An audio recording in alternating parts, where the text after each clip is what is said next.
ស្វាគមន៍មកកាន់កម្មវិធីភ្ជាប់ពាក្យរបស់ពួកយើងហើយថ្ងៃហ្នឹងសូមអរគុណមែនតើសម្រាប់បងប្អូនសាច់ញាតិទាំងអស់ដែលបានអញ្ជើញចូលរួមនៅក្នុងកម្មវិធីភ្ជាប់ពាក្យរបស់យើងហើយសង្ឃឹមថានៅថ្ងៃមង្គលការខាងមុខនឹងមានវត្តមានរបស់បងប្អូនទៀតអរគុណច្រើន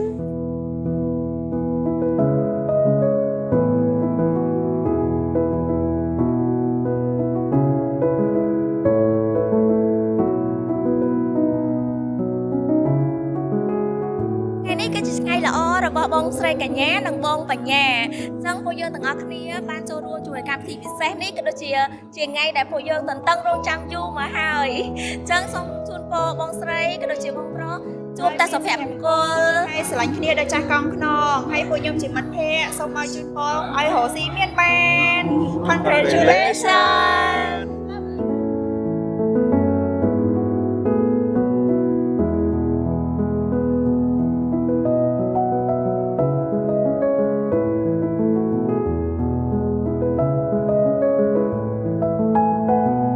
នេះជាថ្ងៃពិសេសរបស់ពូហើយនឹងអ៊ី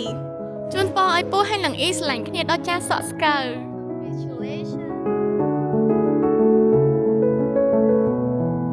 ថងសូមរ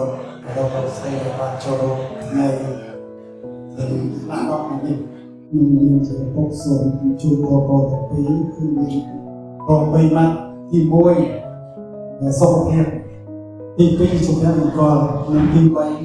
គឺជោគជ័យការងារគឺមានតែ3ជាស្ពត